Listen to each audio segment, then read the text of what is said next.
जय गुरु जी संगत जी। गुरु जी इस रहमत चैनल पे आप सभी संगत का स्वागत है। गुरु महाराज अक्सर एक बात कहते थे कि एथे कोई किसी दा नहीं, और ये बात सच है संगत जी। हम सभी इस बात से वाकिफ़ हैं कि कोई भी किसी का नहीं है, और ये हकीकत है।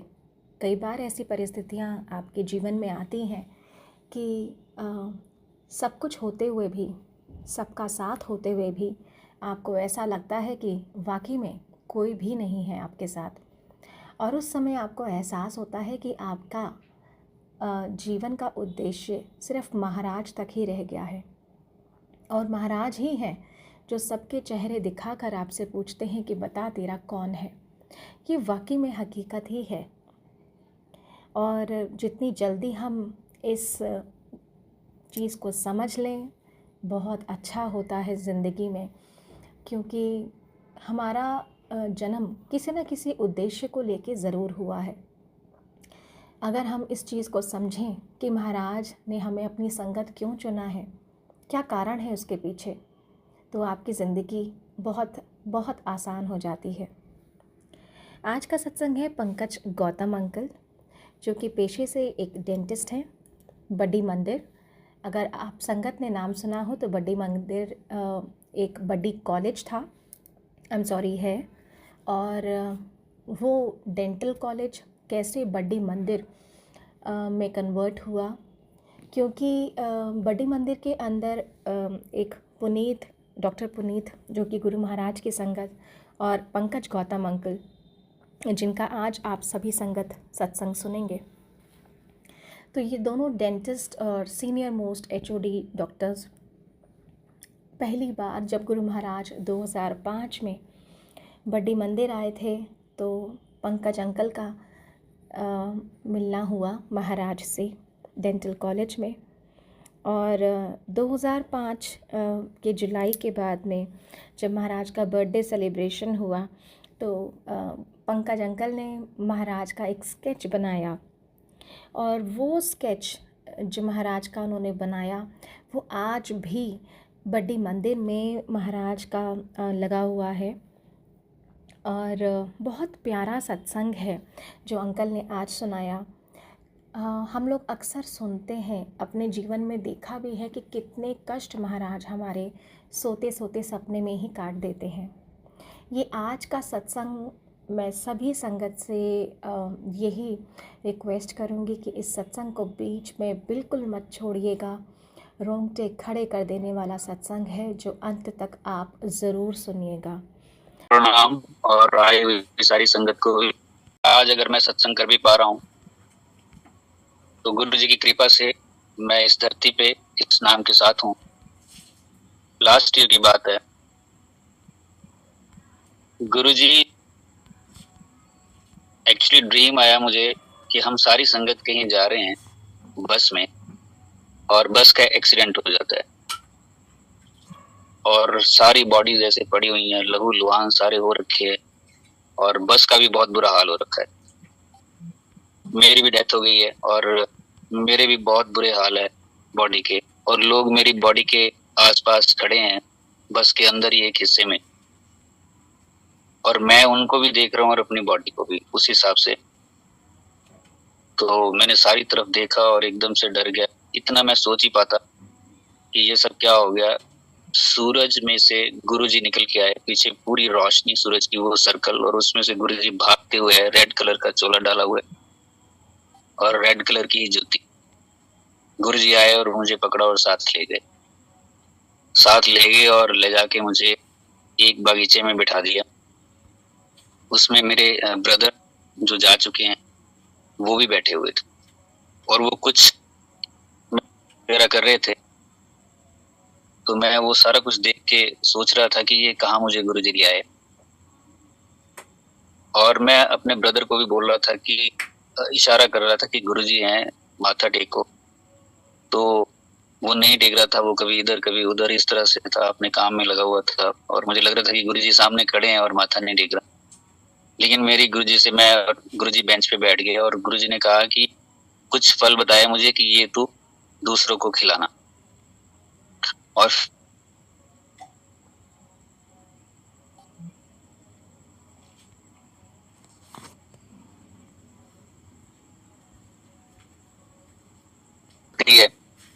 उनका मन था पूरा जाने का। मैंने कहा चलो चलते हैं, वृंदावन चलते हैं। तो जो संगत थी हमारे यहाँ की, उन्होंने कहा फिर भैया हम भी चलते हैं साथ में। तो मैंने कहा चलो, और हमने बस कर ली। जाते हुए तो हमें थोड़ा सा आइडिया हो गया था कि ड्राइवर थोड़ा खराब है, लेकिन जैसे तैसे करके वहां हम पहुंच गए, ठीक पहुंच गए। वहां 4 दिन हम रुके, और उसके जिस दिन हमने आना था उससे एक रात पहले एक संगत थी, उसको ड्रीम आया कि गुरुजी हमारे साथ ही जहां हम रुके हुए हैं वहीं पे ही गुरुजी लेटे हुए एक बेड पे, और उनके नीचे चरणों से ब्लड निकल रहा है, कुछ कांटा जैसा, कुछ इस तरह से कोई चीज लगी हुई है। और उसने हमें बताया। हम चल पड़े वापस। जब चल पड़े तो वो जो ड्राइवर था उसने इतना ज्यादा नशा किया हुआ था कि उसने रेस लगा ली साथ वाली गाड़ियों के साथ, और वो सुन ही नहीं रहा था। उसने, आप सोचो कि एक्सीलेटर पे वो पांव रख के खड़ा हो गया। वो जितनी स्पीड थी वो सारी कर दी उसने। वो हाईवे है, इतनी स्पीड के साथ वहां गाड़ियां जाती हैं, और हम ऐसे हो गए कि चीखने लग गए सारे। और एक ट्रक वाले के साथ उसने इस तरह से कर लिया कि बस मैं इससे आगे निकलूं। उसको गालियां भी दे रहा है, उसको सारा कुछ, हमारी तो सुन ही नहीं रहा है। और दूसरा, हम उसको ऐसे टाइम पे छेड़ भी नहीं सकते हैं। थोड़ा सा भी उसने इधर उधर देखा तो हम गए सारे, थोड़ा सा भी, हल्का सा भी, क्योंकि वो तो नशे में है, उसको तो पता ही नहीं है क्या हो रहा है। जैसे तैसे करके नीचे उतरा वो, उसने गाड़ी रोकी, नीचे ऐसे गाड़ी घुमा दी पूरी की पूरी, क्रॉस लगी गाड़ी, और पीछे से इतनी स्पीड पे गाड़ियां रही थी, ट्रक भी पीछे से आ रहा था। बिल्कुल ऐसे बचे हम जैसे कोई बाल समान होता है, टेल लाइन। और चीखें हो गई सबकी उसी टाइम, निकल गई। और वो ट्रक वाले ने एकदम से उधर को मोड़ा, और ये नीचे उतर के उसके साथ लड़ाई, पता नहीं क्या, वो भाग गया ट्रक वाला। मैंने चाबी निकाल ली। एक लड़का हमारे साथ था, पहली बार उसने बस चलाई है। मैंने कहा तू लेके जाएगा, ये नहीं जाएगा। वहां से लेके करीब मुझे लगता 150 किलोमीटर वो लड़का पहली बार लेके आया। पहली बार उसने ड्राइव की है, वो बस चलाई है, और ऐसी चलाई है, मैं कह रहा हूँ ऐसे ड्राइवर मैंने कभी नहीं देखा होगा। इतनी शानदार चलाई है। पहले वो डर रहा था, 5-6 किलोमीटर धीरे धीरे आए, उसके बाद से वो ले आया। इनफैक्ट गुरुजी चलवा रहे थे। तो देखिए, हम तो मुझे तो लगता है कि ये सारा कुछ, मैं तो जा चुका होता। गुरुजी ने 2-3 महीने पहले ही मुझे वो सारा कुछ दिखा दिया कि ये सारा कुछ होना था, और उसमें मैं जा सकता था। तो ड्रीम में आके गुरुजी कैसे पहले ही ब्लेस कर जाते हैं, हमारा कितना ध्यान रखते हैं, हमें तो पता भी नहीं होता है। तब तक तो कोई प्रोग्राम भी नहीं था कहीं जाने का, लेकिन गुरुजी को अगली प्लानिंग का भी सारा कुछ पता होता है कि कब, कहाँ, 1 महीने, 4 महीने, 2 साल के बाद किसी के साथ क्या क्या होना है। पूरी लाइफ की फाइल है। तो बड़े हम बड़भागी हैं कि गुरुजी के पास हैं, गुरुजी की शरण में है, बिना बोले ही सब कुछ करते हैं। लेकिन हमारी तसल्ली बोल के होती है, इंसान है। अब गुरुजी जो कहते हैं फिजिकल फॉर्म में, तो गुरुजी ने उस तरह से बोला हुआ है कि जो मेरा सत्संग सुनता है उसका भी कल्याण, और जो करता है उसका भी कल्याण। इसका एक एग्जांपल मैं अभी आपको दे देता हूँ, लेटेस्ट 1 हफ्ता पहले की बात है। हमारे यहाँ एक एम्प्लॉय है, उसकी वाइफ है, उसकी सिस्टर कहीं रहती है, और वो उसके साथ सत्संग करती रहती फोन पे। घर गई तो घर जाके सत्संग किया, वो सुन लेती थी। 1 हफ्ता पहले उसकी ऐसी तबीयत खराब हुई, डॉक्टर्स ने कुछ केस उसका ऐसे खराब कर दिया कि उसकी ब्लीडिंग ना रुके। ब्लीडिंग इतनी ज्यादा हो गई उसकी कि 2 ग्राम ब्लड रह गया उसमें। और वो इतना डर गई कि अब मुझे लगता है ये लास्ट डे है। सारा दिन यही चलता था। उसे लगा कि अब मेरा लास्ट दिन है, चला भी नहीं जा रहा है। वो लेट गई और रोने लगी कि शायद मैं कल तक ना रह पाऊं। और ऐसी वो सोचते सोचते, रोते रोते लेट गई।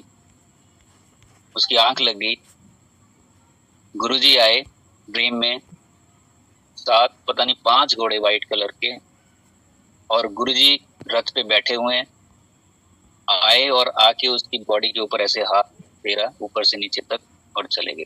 वो एकदम से उठ के बैठी, और उसने देखा कि ये तो गुरुजी आए हैं, और उसने फटाफट फोन किया मदर को। फिर सिस्टर आई, और उसकी ट्रीटमेंट एक नए डॉक्टर के पास एकदम से शुरू हो गई, जो इतने दिन से नहीं हो पा रही। अब वो बिल्कुल ठीक है। 1 हफ्ता की बात होगी, 1 हफ्ते या 7-8 दिन की बात। अब देखिए, वो किसी सत्संग में गई नहीं, कोई सत्संग उसने अटेंड नहीं किया, किसी मंदिर में नहीं गई। सिर्फ सत्संग सुनती रही, और गुरु जी का बोलना कि जो मेरा सत्संग सुनता है उसका भी कल्याण। ये तो दुनियावी तौर तरीके पे उसको बता दिया और समझा दिया। अब जब वो ठीक हो गई है तो उसने कहा कि अब मुझे ना अपने पति से मोह है, ना अपने बच्चों से मोह है, क्योंकि मैं तो एक हिसाब से जा ही चुकी थी। बिल्कुल किनारे पे जाके मुझे पता लगा कि लास्ट में अकेले ही जाना पड़ता है। मुझे सब कुछ छूटता हुआ नजर आ रहा था कि अब मैं पति से बात भी करती हूँ, बच्चों से बात भी करती हूँ, लेकिन वो मोह नहीं रहा। तो गुरुजी ने एक झटके में कितना कुछ सिखा भी दिया। जीवन में जब कोई दुख आता है तो वो शायद गुरुजी हमारे लिए करते हैं, क्योंकि ऐसे हम समझेंगे भी नहीं। अगर लाइफ बिल्कुल स्मूथ चलती रहेगी तो कौन गुरुजी के पास आएगा और कहाँ गुरु के साथ कोई प्यार कर पाएगा। तो जिसकी चोट जितनी गहरी होती है, मुझे लगता है वो उतने ही गहरे से जुड़ पाता होगा। तो ये मुबारक टाइम होता है, जो नई संगत है ये उनके लिए है।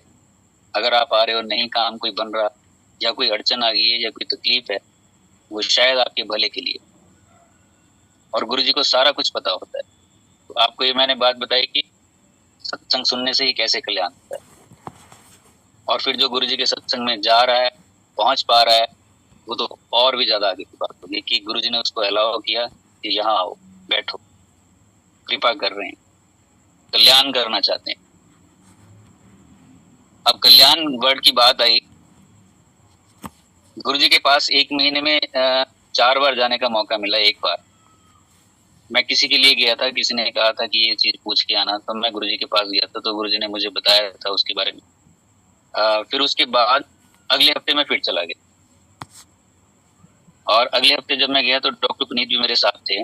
जैसे ही जाके मैं गुरुजी के पास, हम खड़े हुए 7 बजे के आसपास, गुरुजी साइड बोर्ड पे बैठे थे किचन के साथ।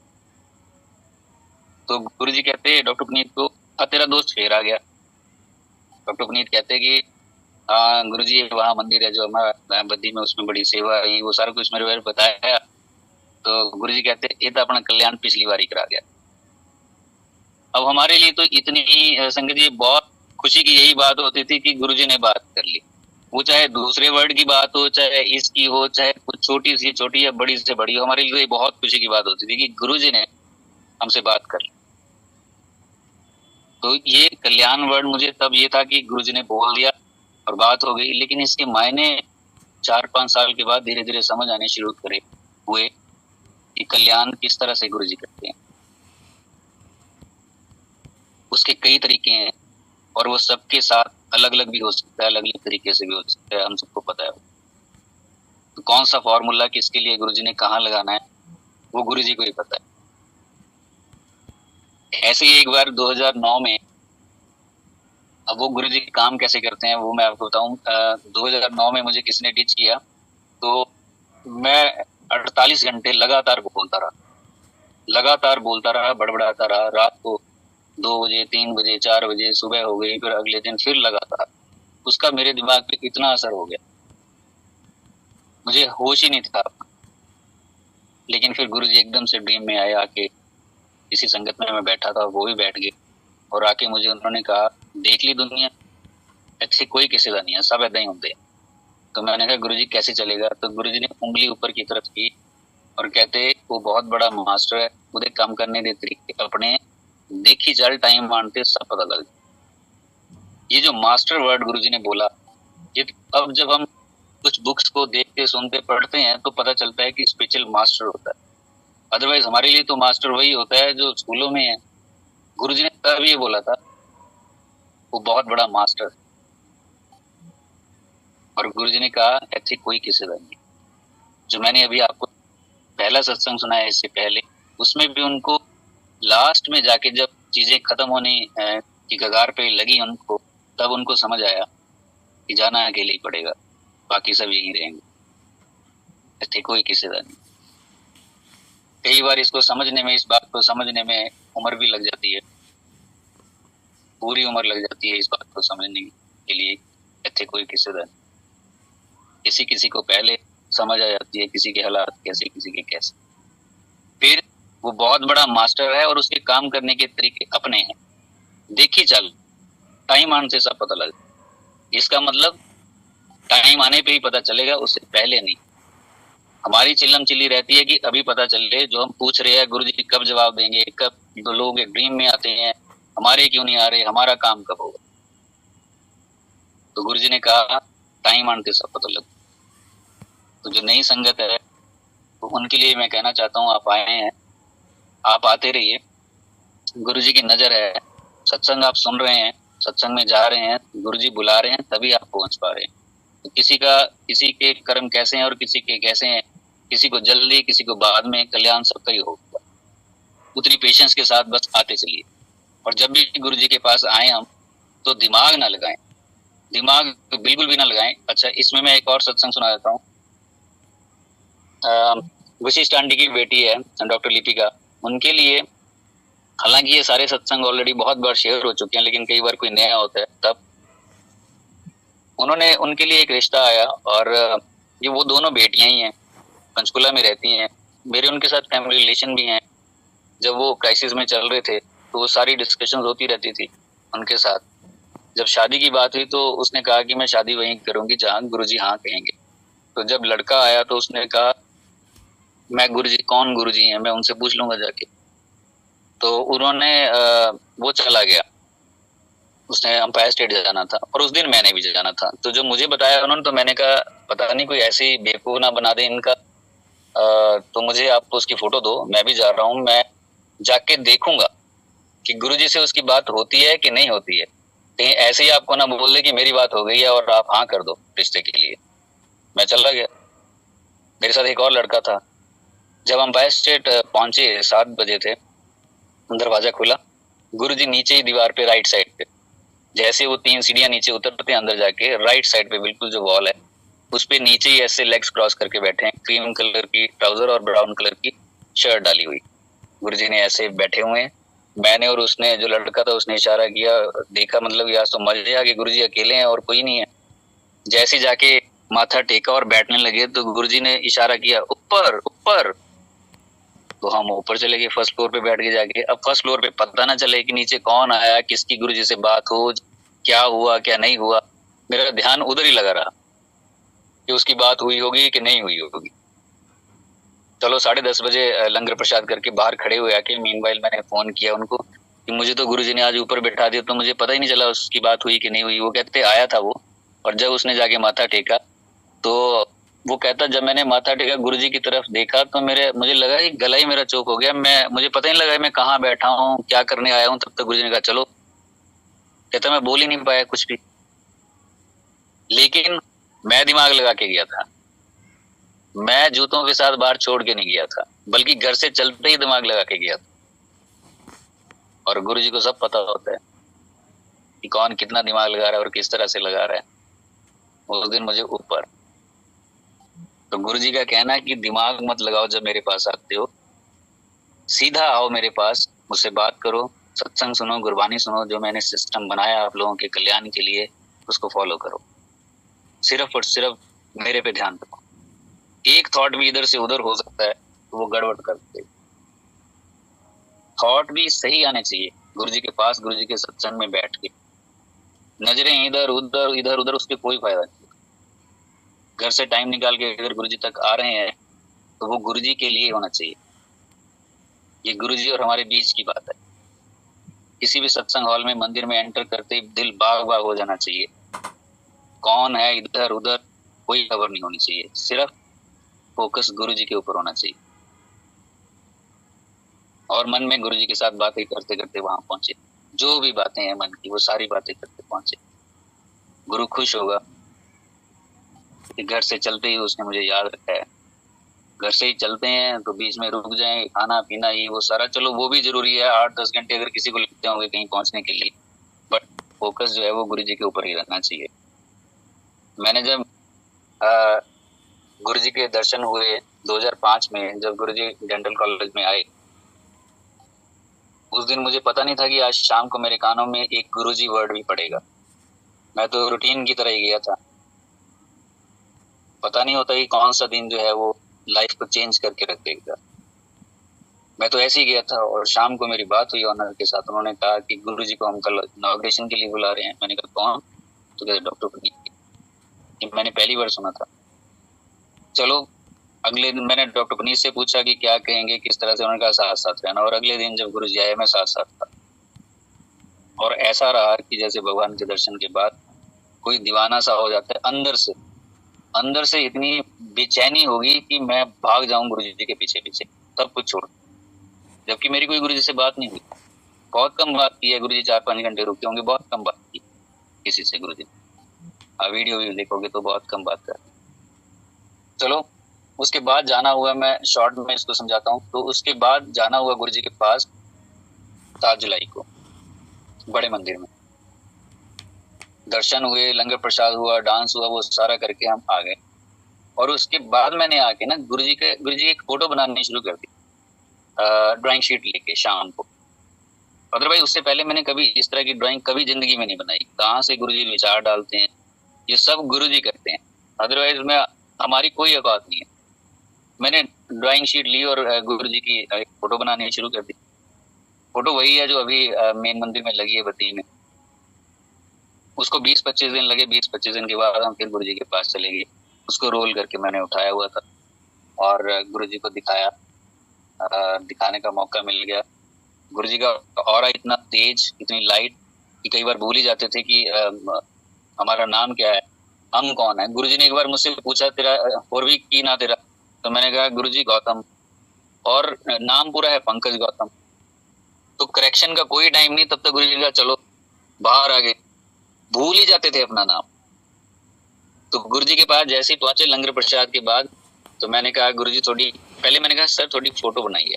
तो गुरु जी आगे को कहते हैं, मैंने कहा गुरु जी थोड़ी फोटो बनाइए। तो गुरु जी ने दिखा, मैंने दिखाया और गुरु जी ने सबको बताया कि इन्हें मेरी फोटो बनाती। डेंटल कॉलेज डॉक्टर है, BDS पत्तीनंदा सरवनाथ। और बड़ी हैरानी से सबको ऐसे बता रहे हैं कि इन्हें पता नहीं ऐसा क्या काम कर दिया जैसे मैंने। और मैं भी देख रहा हूँ और मैं भी दिखा रहा हूँ, जिसको गुरु जी कह रहे हैं दिखाने के लिए उसको दिखा रहा हूँ।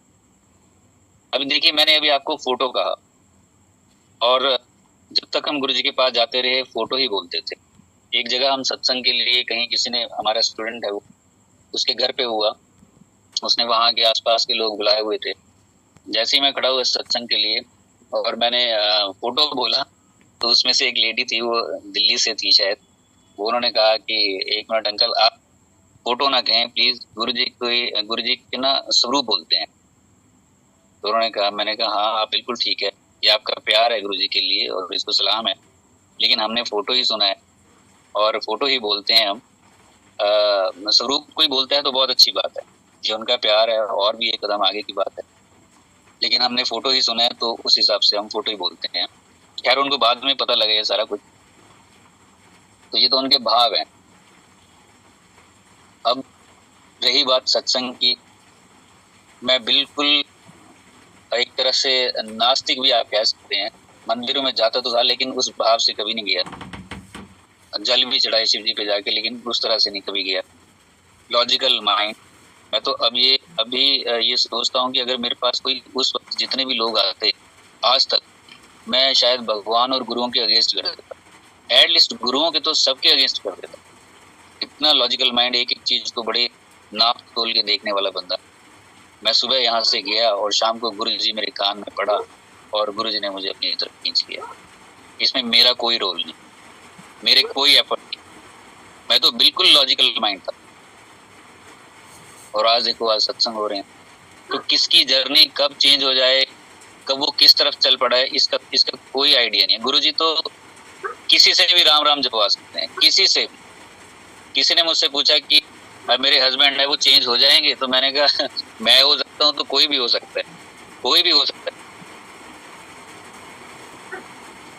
तो गुरुजी ने मुझे उठाया और उठा के संगत में डाला, इसमें मेरा कोई रोल नहीं। लाइफ को चला रहे हैं, वही चला रहे हैं। जैसे मैंने अभी आपको बताया कि बाल बचे क्या, बस चले ही गए थे। एक बार गुरुजी ने मुझे कहा, कितना ध्यान गुरुजी रखते हैं अपनी संगत का, एक एक चीज का। मुझे गुरुजी ने कहा और भी फिर क्या सोचे आगे ड्रीम में। तो मैंने कहा गुरुजी बस 2 टाइम की रोटी मिल जाए बहुत है जी, क्या करना। गुरुजी कहते यार तू तो दाल रोटी से खुश हो जाता है, ऐसा थोड़े होता है। ऐसे सिर पे हाथ रख लिया गुरुजी। मैं कहा गुरुजी क्या करना ज्यादा, बस बहुत है। तो गुरुजी कहते ऐ कर, तू बद्दी फ्लैट ले ले। अब देखो फ्लैट या प्लॉट गुरुजी ने कुछ बोला, ये दोनों में से मुझे याद नहीं है, 10 साल पुरानी बात होगी शायद ये। तू बद्दी फ्लैट या फ्लैट ले ले, मेरी बहुत संगत है, मैं भेज दूंगा, तू बद दाम ते भेज दी, तेरा फायदा हो जाऊगा। मैंने कहा मैं असले में गुरु जी क्या करना है ना, गुरु जी कहते ऐदा थोड़ी होंगे, और ये ड्रीम खत्म हो गया। मैं सुबह उठाऊं यार, मैंने कहा ये किस चक्कर में गुरुजी ने डाल दिया, वहां जाके फ्लैट लो, ये सारा कुछ करो, फिर उसको बेचो। ये मैंने चलो गुरुजी ने कहा तो मैंने कोशिश भी की, लेकिन वो बात ही नहीं बनी, उस हिसाब से बात ही नहीं बन पाई। और उसके 4-6 महीने के बाद बस मैंने तो छोड़ ही दिया। फिर मैंने कहा बस गुरुजी यार आपने पता नहीं ये टेस्ट लिया या क्या लिया है, मेरी इतनी ज़रूरत ही नहीं है कि मैं इन चक्करों में ज़्यादा पढ़ूँ। हर किसी की ज़रूरत अपनी अपनी होती है। मुझे लगता है मुझे जो गुरुजी ने दिया है वो काफ़ी है मेरे लिए इस जीवन के लिए, और मेरा जीवन निकल जाएगा।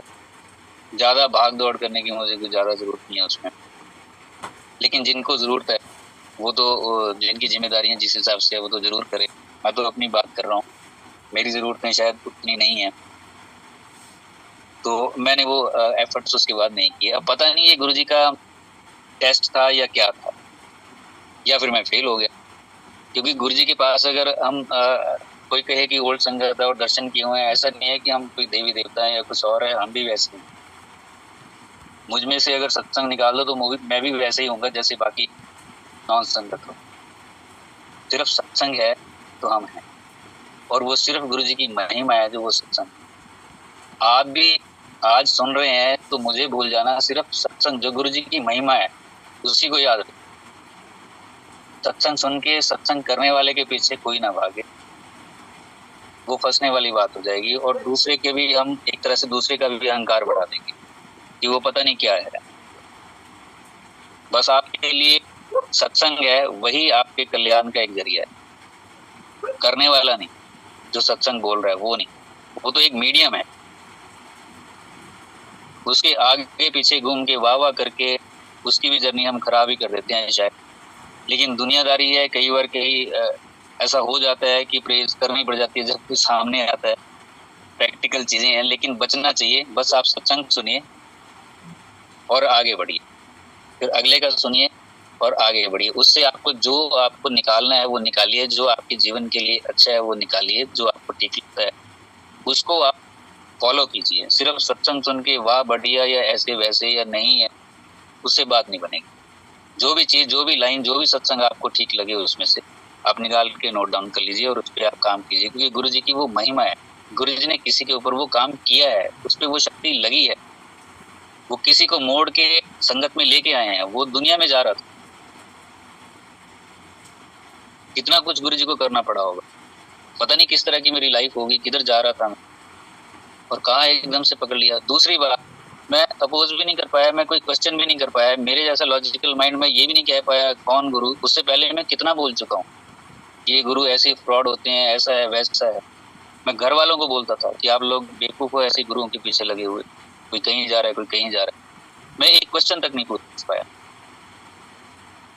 ये गुरुजी की शक्ति लगी है, और ये सत्संग ये जरिया है दूसरों के कल्याण का।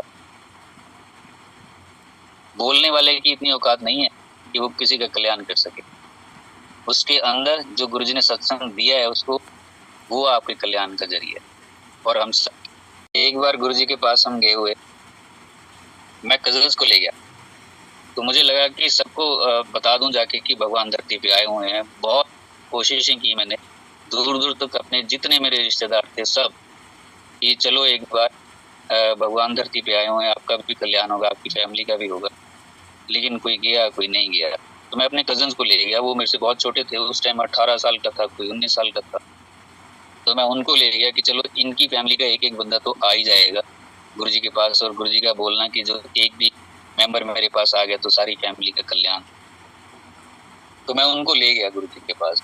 ले गया क्या, गुरुजी की इच्छा होती है ये तो, लेकिन अब ये बोलने में ऐसा बोला जाता है, गुरुजी माफ करे, लेकिन बुलाते तो गुरुजी हैं सबको अपने पास। हम पहुंचे, अंदर बैठे, जाके गुरुजी को देखते तो सब कुछ भूल जाते हैं। फिर तो गुरुजी सामने होते हैं, कौन कहाँ बैठा है इसकी तो खोज खबर भी नहीं, कुछ भी नहीं होता है। गुरुजी को देखा और हम गुरुजी के हो गए, बैठ गए। मुझे नहीं पता वो कहाँ बैठे। उसके बाद जैसे एंटर किए वो पीछे थे, कहाँ बैठे कहाँ नहीं बैठे, हम गुरुजी को नहीं आते, मैं डॉक्टर प्लीज बैठे।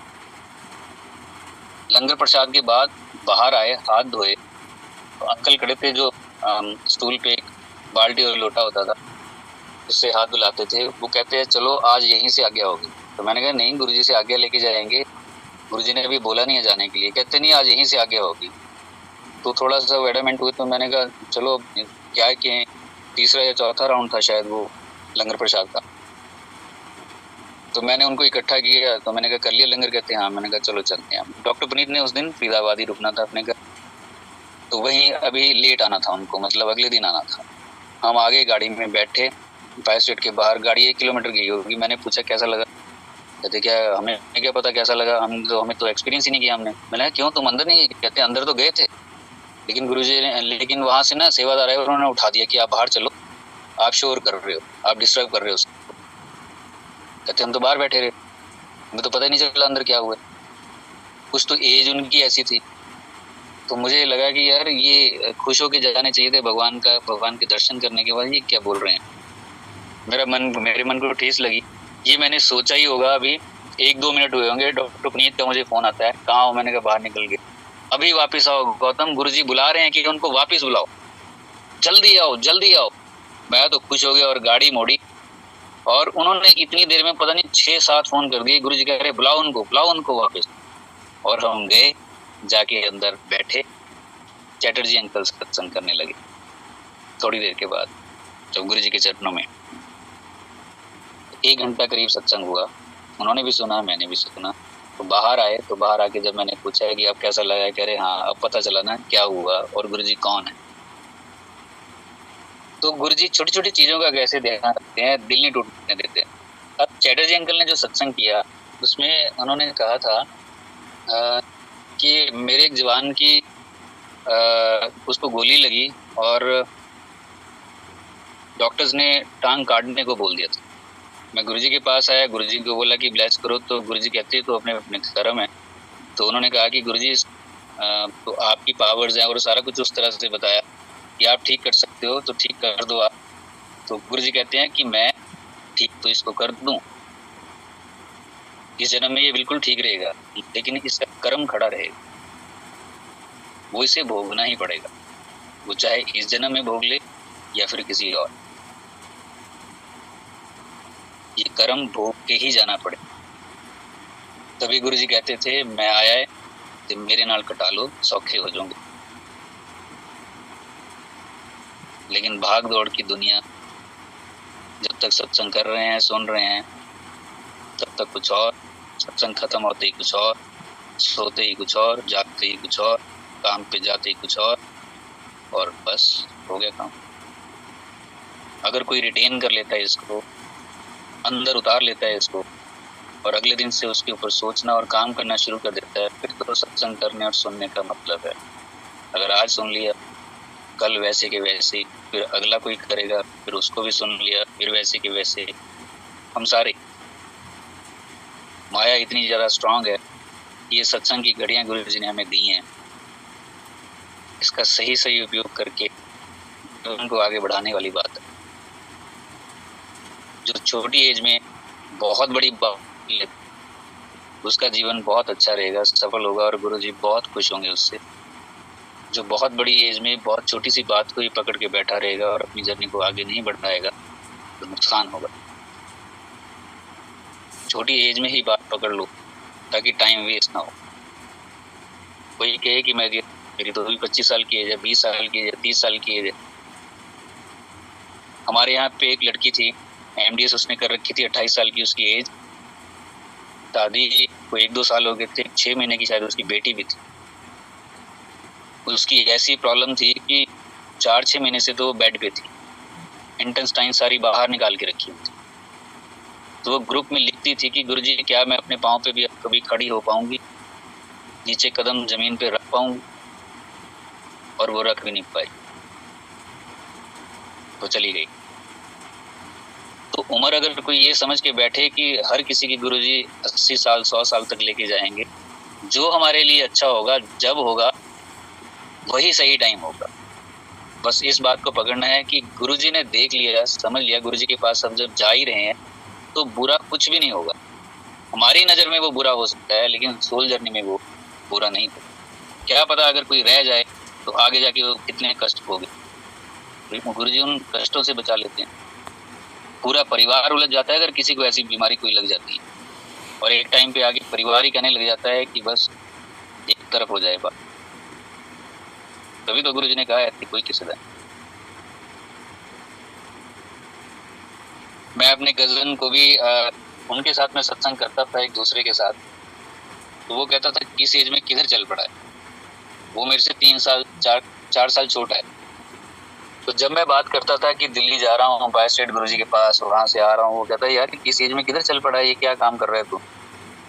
तो मैंने एक दिन वो आया, उसने मुझे बर्थडे विश किया, तो मैंने कहा चल तू भी दिल्ली चल। कहता नहीं यार तुम लोग ही जाओ। मैंने कहा चल यार, ऐसा कुछ नहीं है कि हम कोई घंटियां बजाते जाते हैं वहाँ पे, ऐसा कुछ भी नहीं है। और ऐसा भी नहीं है कि तुझे पकड़ के कोई माला पहना देगा, कुछ नहीं है, आराम से जा, आराम से आ, और इतनी देर हम इकट्ठे भी रहेंगे। वो मान गया। घर से आया था मुझे मिलने के लिए, गाड़ी पार्क की और हमारे साथ चला गया। आया मुझे ही मिलने था वो चंडीगढ़। गुरुजी के पास पहुंचे और जाके जैसे ही खड़े हुए तो सेटी पे गुरुजी बैठे थे पैंट शर्ट में। बातें की। गुरुजी कहते कितने जाने आए हैं, ये सारा कुछ पूछा तो हमने बताया कि हम इतने जाने आए हैं। तो गुरुजी तो मैंने कहा गुरुजी ये मेरा कज़न भी आया।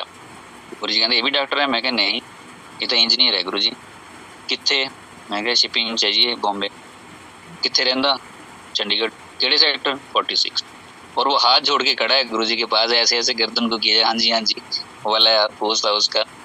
और उसके बाद गुरु ने चलो बैठो, और हम बैठ गए। वहाँ से आने के 3-4 दिन के बाद उसका फ़ोन आया कि इधर उधर की सारी बातें करने के बाद कहता गुरुजी का कोई लॉकेट मिलेगा और एक फ़ोटो भी। तो मैंने कहा अब भाई अब किस उम्र में किधर चल पड़ा है तो गुरुजी का तो ऐसा नशा है कि यही नशा होना चाहिए बस। दर्शन किए उसने, एक बात हुई उतनी, कितने मिनट की, 1 मिनट की बात हुई होगी, और बंदा चेंज। आया था मुझे मिलने के लिए, जीवन चेंज, भगवान मिल गए। बर्थडे विश करने आया था, क्या पता सुबह उठो कौन सा दिन कौन सी किस तरह की चीज लेके आया। उसे पता था कि आज भगवान के साक्षात दर्शन हो, भगवानों के भगवान के, इनफैक्ट यूनिवर्स के मालिक। सोचा भी नहीं होगा उसने कभी। उसके बाद उसकी ट्रेनिंग आई 3 महीने की साकेत में, गुरुजी के पास चला जाता था। वहीं से शादी हुई, पहला कार्ड गुरुजी को दे के आया, जो मुझे कहता था किस उम्र में किधर चल पड़ा है। खैर सारे तो चलते भी नहीं है, जिसको आदेश होता है से सिमरे जिन आप सिमराए। 2 साल शादी के बाद इधर उधर सबके लग ही जाते हैं, उसके भी लग गए, थोड़ा भूल भाल गया। मुझे 2 साल के बाद उसका फोन आता है, शिप पे था, तो मुझे कहता है कि देख हम गुरुजी को भूल जाते हैं, गुरुजी नहीं भूलते। मैंने कहा क्या हुआ? कहता मैं अभी बैठा था और ऊपर से एक मशीन गिरी और किसी ने मुझे पीछे खींच लिया और मैं आज बचता नहीं। तो मेरे को पीछे किसने खींचा? पीछे कोई नहीं था।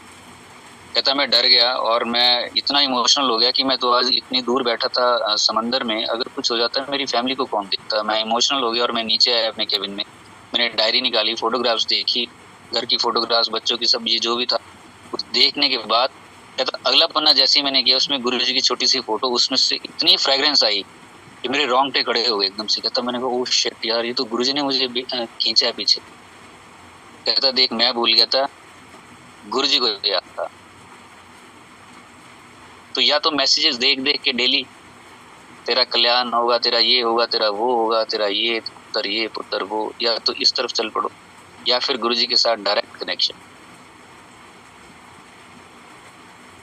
हम उस टाइम ये नहीं होते थे कि ये मैसेज हमें आएगा तो कुछ होगा। बस गुरुजी के पास जा रहे हैं, गुरुजी के दर्शन हो रहे हैं, गुरुजी के सत्संग सुन रहे हैं, गुरुजी के सत्संग में जा रहे हैं, बात खत्म। बाकी गुरुजी जाने।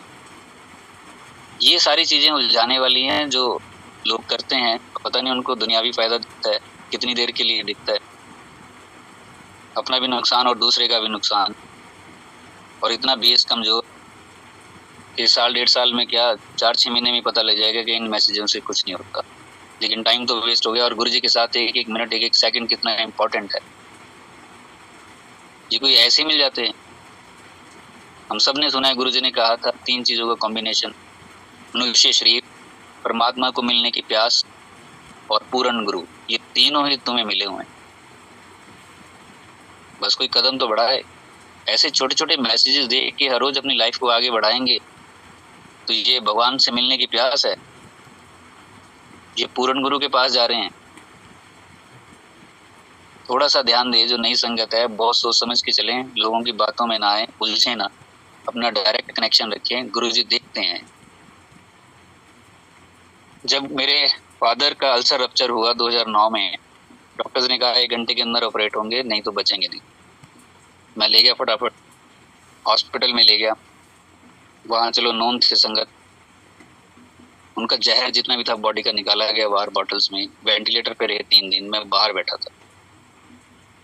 और वो कहते थे देख, जब उसके बाद 3 दिन वो आईसीयू में और रहे तो मुझे कहते थे देख, काले कपड़े वाले 4 लोग खड़े हैं, वो लेने के लिए आए हैं, वो कह रहे हैं ले जाने के लिए। तो मुझे लगता था कि अब इनका टाइम हो गया है शायद, तो मैं बताता भी नहीं था, मैं बाहर बैठा हुआ था, क्योंकि डॉक्टर्स थोड़ी देर के बाद बुला लेते थे कोई मेडिसिन कुछ लाने के लिए। तो मैं बाहर बैठा था। होली का दिन था।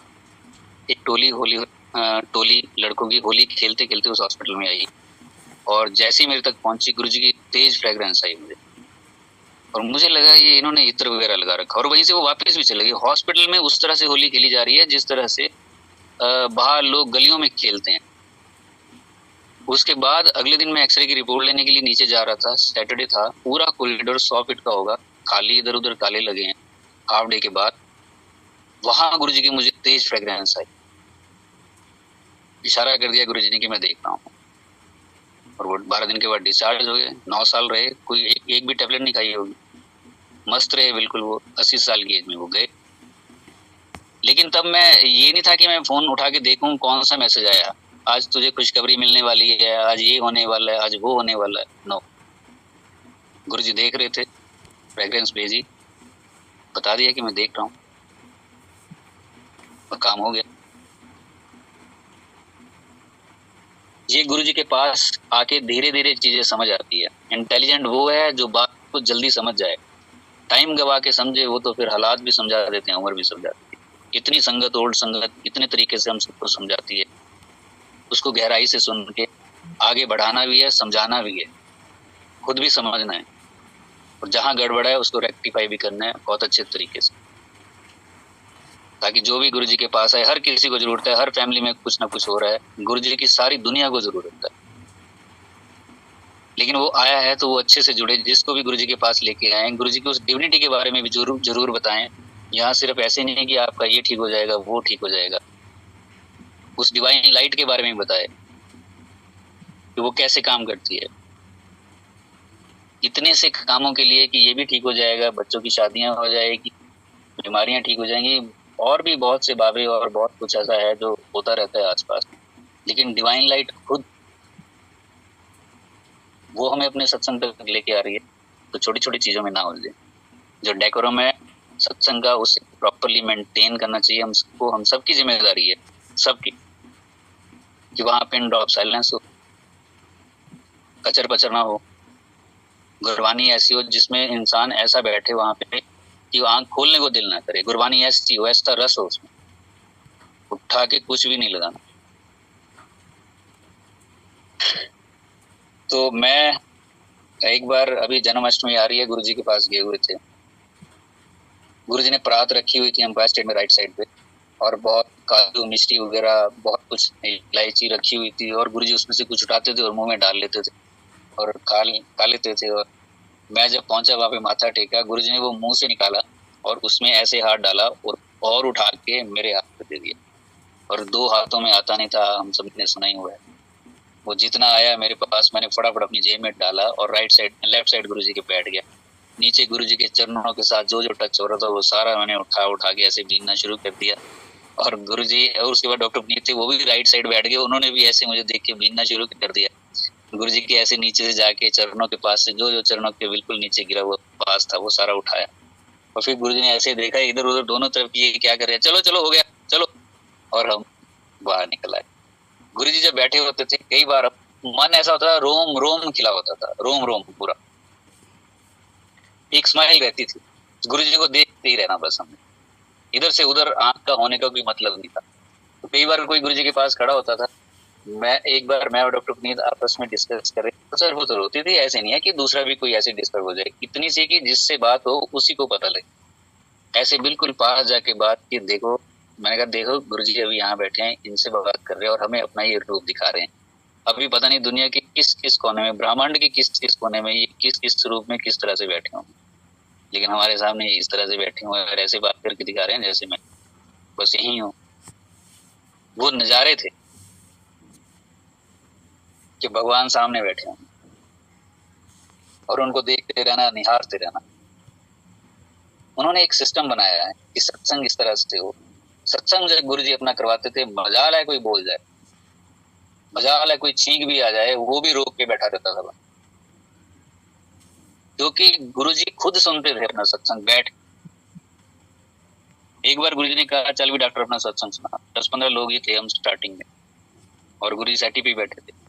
एक लड़की सुन नहीं रही थी, उसका ध्यान इधर उधर दीवारों पे जो बैठे हैं उन पे। तो गुरु जी ने कहा चल गुड़ी आगे हो, सुनो क्या कह रहे। डांट के कहा उसको, मैंने तो बड़ी सॉफ्ट उसमें कहा, वो फटाफट आगे सर की।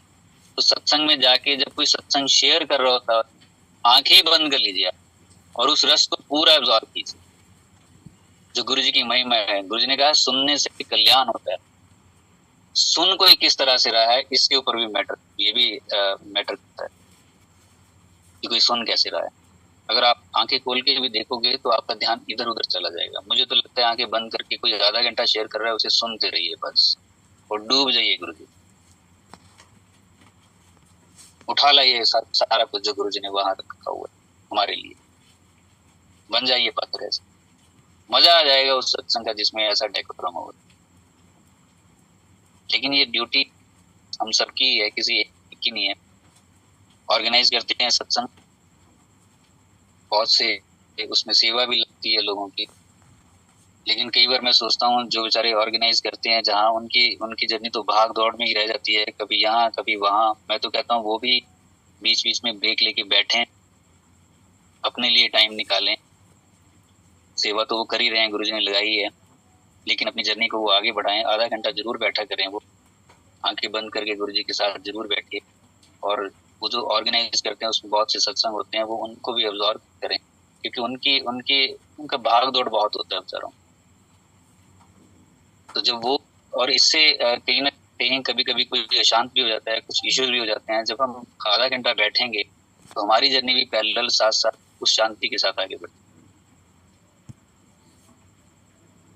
क्योंकि अपनी जर्नी के बारे में भी थोड़ा ध्यान रखना है कि आगे चल के हमने गुरु जी को जवाब देने।